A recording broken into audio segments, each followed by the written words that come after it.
In the beginning was the Logos, the Big Bang, the primordial Om. Big Bang theory says that the physical universe spiraled out of an unimaginably hot and dense single point, called a singularity, billions of times smaller than the head of a pin. It does not say why or how. The more mysterious something is, the more we take for granted that we understand it.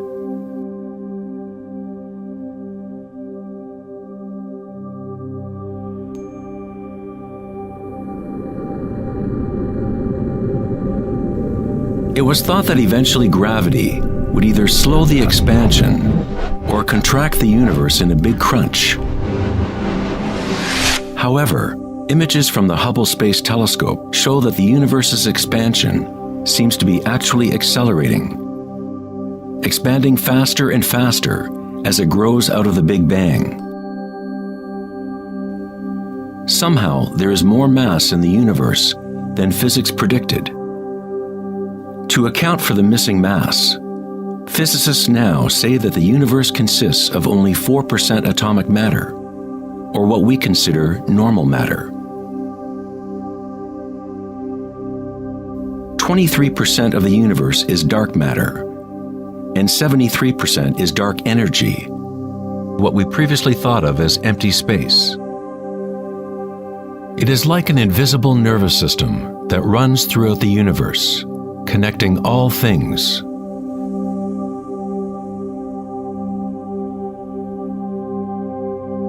The ancient Vedic teachers taught Nada Brahma, the universe is vibration. The vibratory field is at the root of all true spiritual experience and scientific investigation. It is the same field of energy that saints, Buddhas, yogis, mystics, priests, shamans, and seers have observed by looking within themselves. It has been called Akasha, the primordial Om, Indra's net of jewels, the music of the spheres, and 1,000 other names throughout history.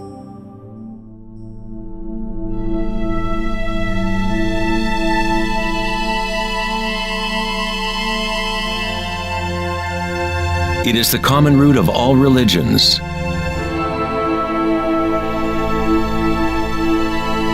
And the link between our inner worlds and our outer worlds.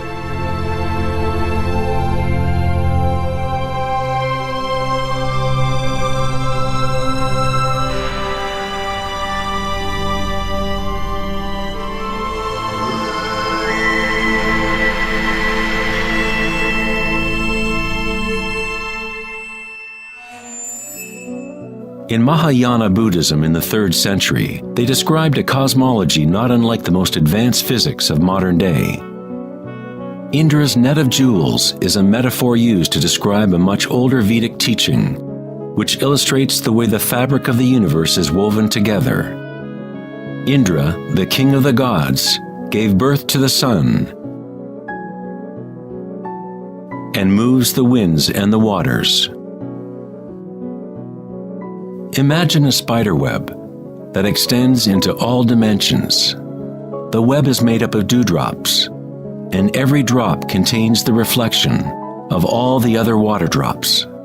And in each reflected dewdrop, you will find the reflections of all the other droplets. The entire web in that reflection, and so on to infinity. Indra's web could be described as a holographic universe, where even the smallest stream of light contains the complete pattern of the whole.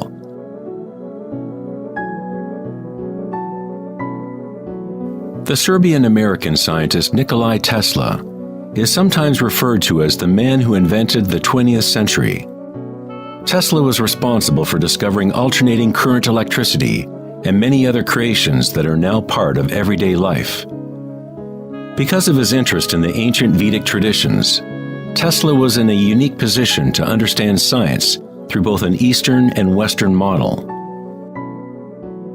Like all great scientists, Tesla looked deeply into the mysteries of the outer world, but he also looked deeply within himself. Like the ancient yogis, Tesla used the term Akasha to describe the etheric field that extends throughout all things. Tesla studied with Swami Vivekananda, a yogi who brought the ancient teachings of India to the West. In the Vedic teachings, Akasha is space itself, the space that the other elements fill, which exists simultaneously with vibration. The two are inseparable.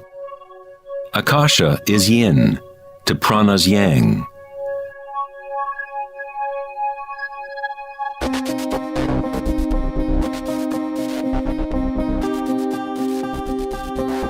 A modern concept that can help us to conceptualize Akasha, or the primary substance, is the idea of fractals.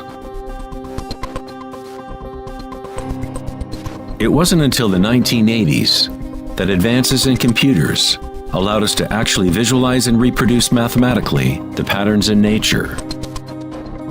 The term fractal was coined in 1980 by mathematician Benoit Mandelbrot, who studied certain simple mathematical equations that, when they are repeated, produce an unending array of changing mathematical or geometrical forms within a limited framework. They are limited, but at the same time, infinite. A fractal is a rough geometric shape that can be split into parts, each of which is at least approximately a reduced-size copy of the whole pattern, a property called self-similarity. Mandelbrot's fractals have been called the thumbprint of God. Om Shrim Rim Klim Lam Gam Ganapatiye Varavarada Saravajanam Eva Shabaya Swaha. You are seeing artwork generated by nature itself. If you turn the Mandelbrot figure a certain way, it looks sort of like a Hindu deity or Buddha. This figure is being termed the Buddha-bro figure. Om Shrim Rim Klim Lam Gam Ganapatiye Varavarada Saravajanam Eva Shabaya Swaha.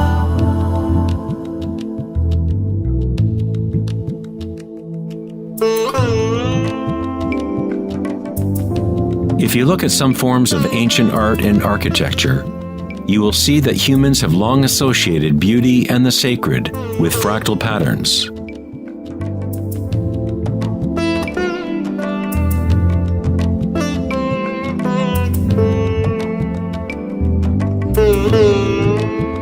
Infinitely complex, yet every part contains the seed to recreate the whole. Fractals have changed mathematicians' views of the universe and how it operates. With each new level of magnification, there are differences from the original. Constant change and transformation occurs as we traverse from one level of fractal detail to another. This transformation is the cosmic spiral, the embedded intelligence of the matrix of time-space.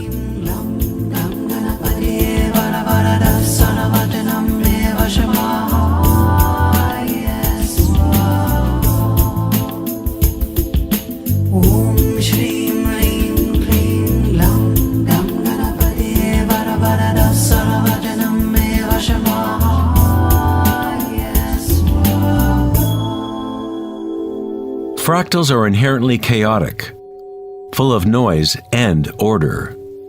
When our minds recognize or define a pattern, we focus on it, as if it is a thing. We try to find the patterns we see as beautiful, but in order to hold the pattern in our minds, we must push away the rest of the fractal.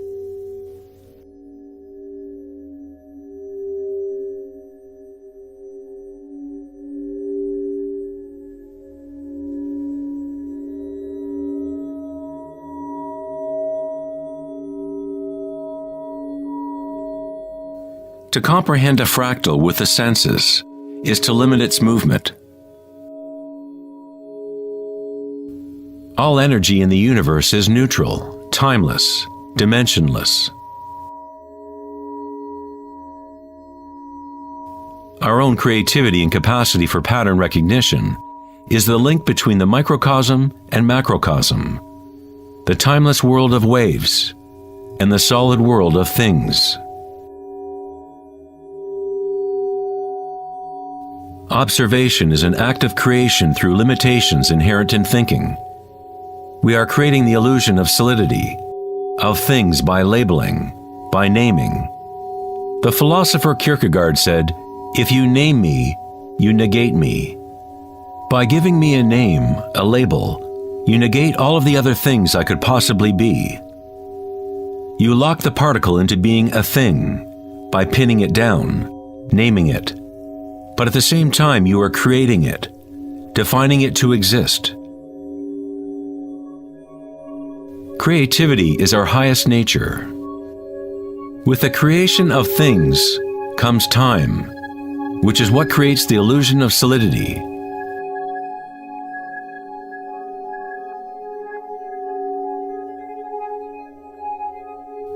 Einstein was the first scientist to realize that what we think of as empty space is not nothing.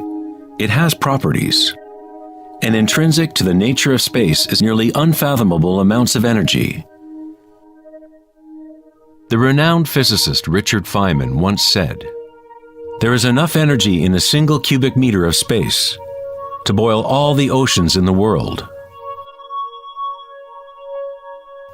Advanced meditators know that in the stillness lies the greatest power. The Buddha had yet another term for the primary substance, what he termed kalpas, which are like tiny particles or wavelets that are arising and passing away trillions of times per second.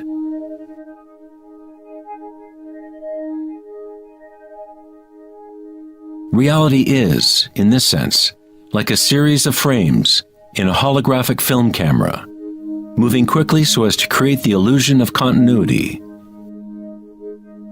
When consciousness becomes perfectly still, the illusion is understood, because it is consciousness itself that drives the illusion.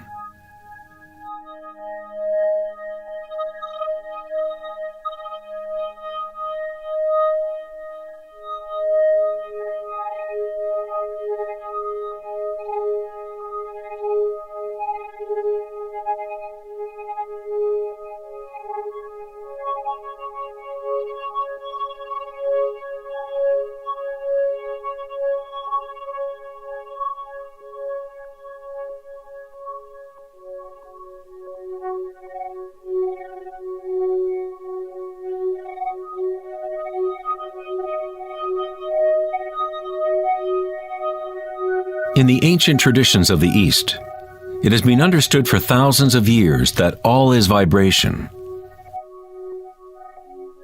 Nada Brahma, the universe is sound.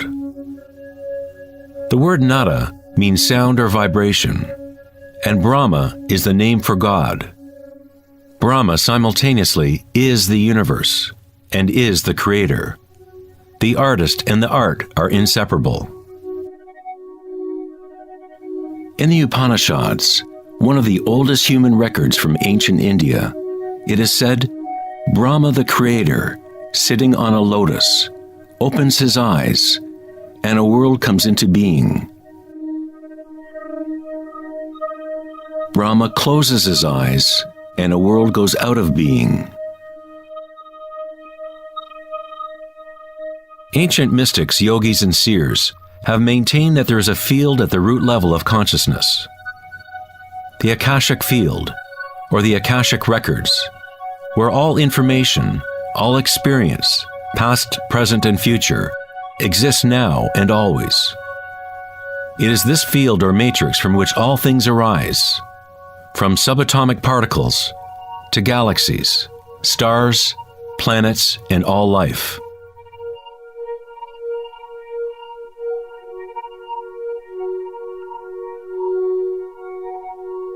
You never see anything in its totality, because it is made up of layer upon layer of vibration, and it is constantly changing, exchanging information with Akasha. A tree is drinking in the sun, the air, the rain, the earth. a world of energy moves in and out of this thing we call a tree. When the thinking mind is still, then you see reality as it is, all aspects together.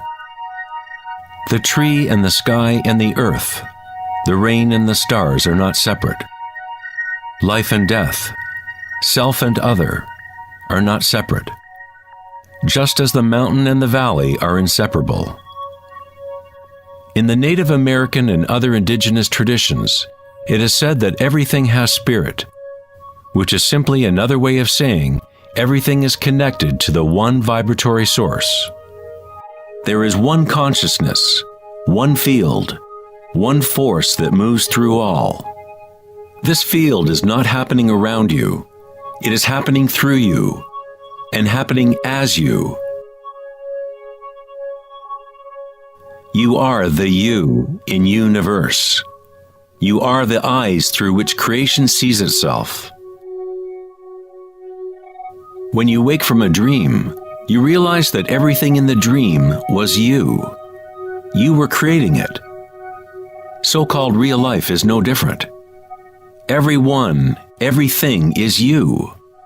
The one consciousness looking out of every eye. Under every rock.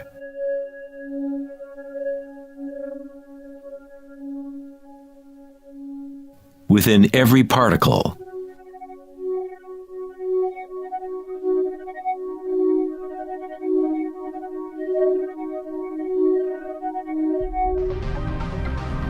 International researchers at CERN, the European Laboratory for Particle Physics, are searching for this field that extends throughout all things. But instead of looking within, they look to the outer physical world. Researchers at the CERN laboratory in Geneva, Switzerland, announced that they had found the Higgs boson, or the God particle. The Higgs boson experiments prove scientifically that an invisible energy field fills the vacuum of space. CERN's Large Hadron Collider consists of a ring 17 miles in circumference, in which two beams of particles race in opposite directions, converging and smashing together at nearly the speed of light. Scientists observe what comes out of the violent collisions. The standard model cannot account for how particles get their mass. Everything appears to be made of vibration, but there is no thing being vibrated. It is as if there has been an invisible dancer, a shadow, dancing hidden in the ballet of the universe. All the other dancers have always danced around this hidden dancer. We have observed the choreography of the dance, but until now we could not see that dancer.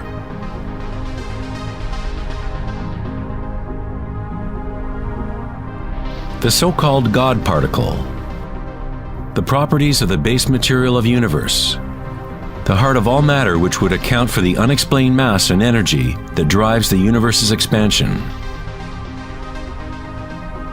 But far from explaining the nature of the universe, the discovery of the Higgs boson simply presents an even greater mystery, revealing a universe that is more mysterious than we ever imagined. Science is approaching the threshold between consciousness and matter. The eye with which we look at the primordial field and the eye with which the field looks at us are one and the same.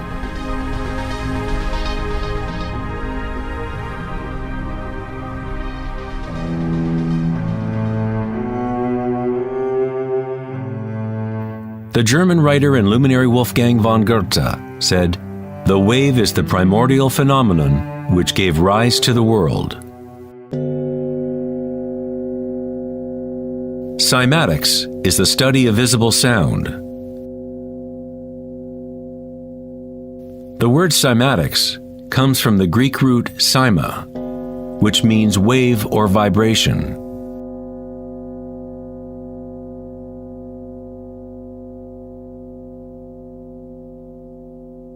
One of the first Western scientists to seriously study wave phenomena was Ernst Chladni, a German musician and physicist who lived in the 18th century. Chladni discovered that when he spread sand on metal plates and then vibrated the plates with a violin bow, the sand arranged itself into patterns. Different geometrical forms appeared depending on the vibration produced.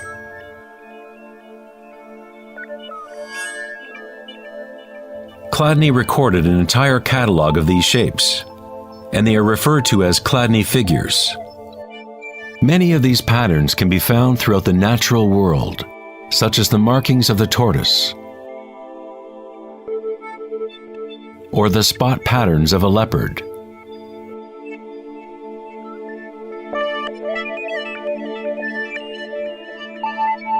Studying Chladni patterns or cymatic patterns is one secret way in which high-end guitar, violin, and other instrument makers determine the sound qualities of the instruments they make.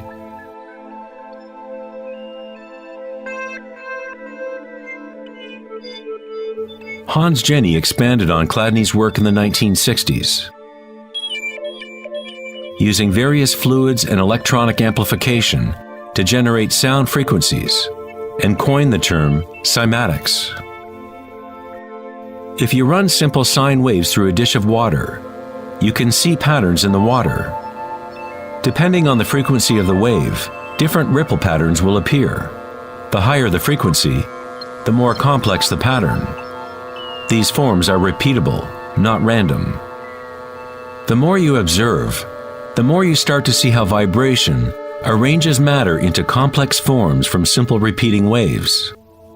This water vibration has a pattern similar to a sunflower.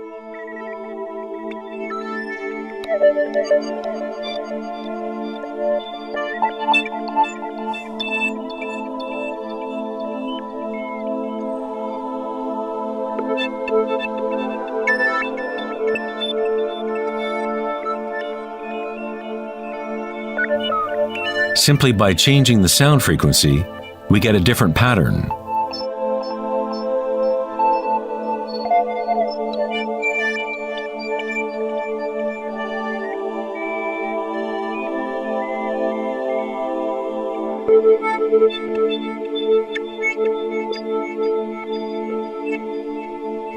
Water is a very mysterious substance. It is highly impressionable. That is, it can receive and hold on to vibration. Because of its high resonance capacity and sensitivity, and an inner readiness to resonate, the water responds instantaneously to all types of sonic waves. Vibrating water and earth make up the majority of mass in plants and animals. It is easy to observe how simple vibrations in water can create recognizable natural patterns.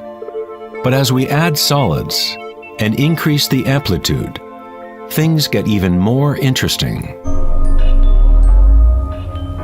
Adding cornstarch to water, we get more complex phenomena.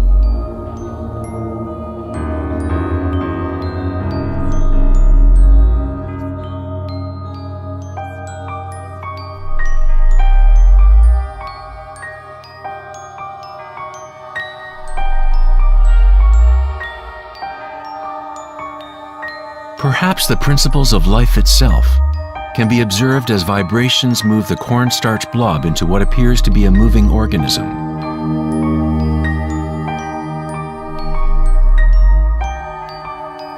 The animating principle of the universe is described in every major religion, using words that reflect the understanding of that time in history. In the language of the Incas, the largest empire in pre-Columbian America, the word for human body is Alpa Kamasca, which means literally, animated earth.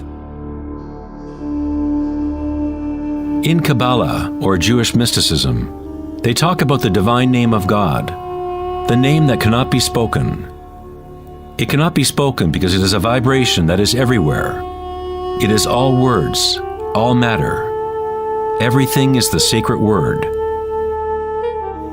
The tetrahedron is the simplest shape that can exist in 3 dimensions. Something must have at least 4 points to have physical reality. The triangle structure is nature's only self-stabilizing pattern. In the Old Testament, the word tetragrammaton was often used to represent a certain manifestation of God. It was used when talking about the Word of God, or the special name of God, Logos or primordial Word.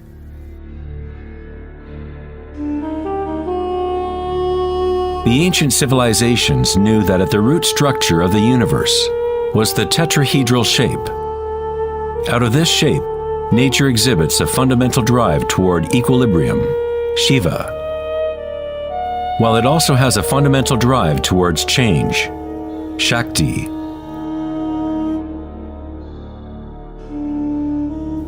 In the Bible, the Gospel of John usually reads, "In the beginning was the Word," but in the original text, the term used was logos. The Greek philosopher Heraclitus, who lived around 500 years before Christ, referred to the logos as something fundamentally unknowable, the origin of all repetition, pattern, and form. The Stoic philosophers who followed the teachings of Heraclitus identified the term with the divine animating principle pervading the universe.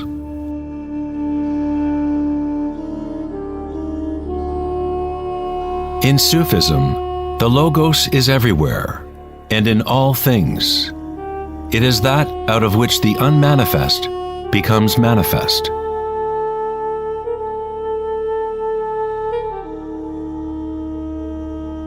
In the Hindu tradition, Shiva Nataraja literally means Lord of the Dance. The whole cosmos dances to Shiva's drum. All is imbued or ensouled with the pulsation. Only as long as Shiva is dancing can the world continue to evolve and change. Otherwise, it collapses back into nothingness. While Shiva is representative of our witnessing consciousness, Shakti is the substance or stuff of the world. While Shiva lies in meditation, Shakti tries to move him, to bring him into the dance. Like yin and yang, the dancer and the dance exist as one. Logos also means unconcealed truth. He who knows the Logos knows the truth. Many layers of concealment exist in the human world, as Akasha has been swirled into complex structures, concealing the source from itself. Like a divine game of hide and seek, we have been hiding for thousands of years, eventually forgetting about the game completely. We somehow forgot that there was anything to find. In Buddhism, one is taught to directly perceive the Logos, the field of change, or impermanence within oneself through meditation. When you observe your inner world, you observe subtler and subtler sensations and energies as the mind becomes more concentrated and focused. Through the direct realization of anicca, or impermanence at the root level of sensation, one becomes free of attachment to transient external forms. Once we realize there is one vibratory field that is the common root of all religions, how can we say, my religion, or this is my primordial Om, my quantum field?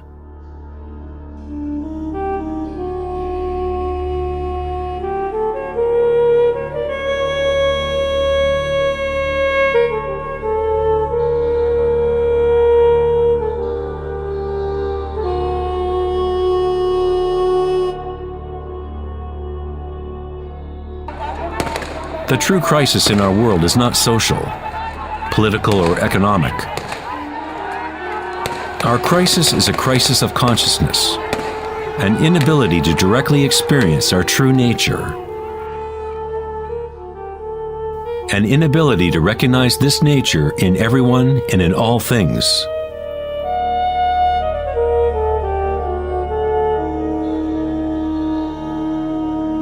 In the Buddhist tradition, the Bodhisattva is a person with an awakened Buddha nature. A Bodhisattva vows to help to awaken every being in the universe, realizing that there is only one consciousness. To awaken one's true self, one must awaken all beings,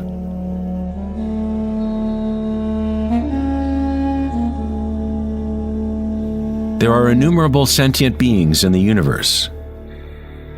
I vow to help them all to awaken. My imperfections are inexhaustible. I vow to overcome them all.